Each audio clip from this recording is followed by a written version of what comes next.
വിവേകാനന്ദ സ്വാമികൾ കേരളത്തിൽ വരുമ്പോൾ തിരുവിതാംകൂര് രാജകുടുംബത്തിനെ കാണുമ്പോൾ സ്വാമിജി പറഞ്ഞൊരു കാര്യമുണ്ട്.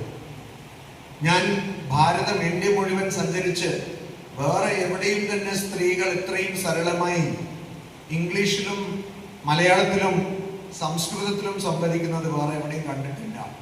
ഇത്രയും അധികം വിദ്യാഭ്യാസം ഞാൻ വേറെ എവിടെയും കണ്ടിട്ടില്ല. പക്ഷെ ഖേദകരമായ വിഷയം, നാം വിവേകാനന്ദ സ്വാമികൾ പറഞ്ഞ മറ്റൊരു കാര്യം, അതും സ്വാമിജി അങ്ങനെയല്ല പറഞ്ഞത്, പക്ഷെ അതിനെ കേരളം ഒരു ഭ്രാന്താലയമെന്ന് തെറ്റായ കാര്യമാണ് നമ്മൾ പ്രചരിപ്പിച്ചു വരുന്നത്. സ്വാമിജി ഈ പറഞ്ഞ കാര്യം നമ്മൾ മറന്നുപോവുകയാണ്.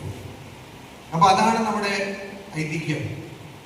പക്ഷെ വിദ്യാഭ്യാസം എന്ന് വെച്ചാൽ നമ്മുടെ കടന്ന കാലത്തിനെ അറിയുന്നത് മാത്രമല്ല, അതിനെ അടിസ്ഥാനമായി കൊണ്ട് ഒരു സുവർണ ഭാവി സൃഷ്ടിക്കുന്നതാണ്. വിവേകാനന്ദ സ്വാമികൾ തന്നെ പറയും, ആരാണോ ഒരുവൻ രാജ്യത്തിന്റെ ചെലവിൽ വിദ്യാഭ്യാസം നേടി അവനവന്റെ ജീവിതം സൃഷ്ടിച്ച് ഈ രാജ്യത്തിലുള്ള ഒരു വിധവയുടെ കണ്ണുനീര് തുടയ്ക്കാൻ ശ്രമിക്കാത്തത് ആ വ്യക്തി രാജ്യദ്രോഹിയാണെന്ന്. അപ്പോ അത്തരം മഹത് ആശയങ്ങൾ മുന്നിൽ നിർത്തിക്കൊണ്ട് മുന്നോട്ട് പോകാൻ ശ്രമിക്കുന്ന ഒരു മഹത് പ്രസ്ഥാനത്തിന്റെ ഭാഗമായിരിക്കുന്നു നിങ്ങളൊക്കെ.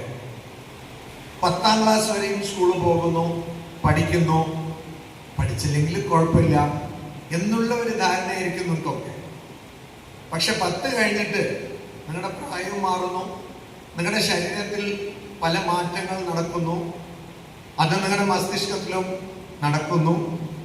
അപ്പോഴാണ് നിങ്ങൾ ചിന്തിക്കുന്നത്, എൻ്റെ ജീവിതത്തിൽ ഞാൻ എന്താണ് ചെയ്യാൻ പോകുന്നത്. ആ സമയമാണ് നിങ്ങൾ +1 പ്രവേശനം നേടുന്നത്.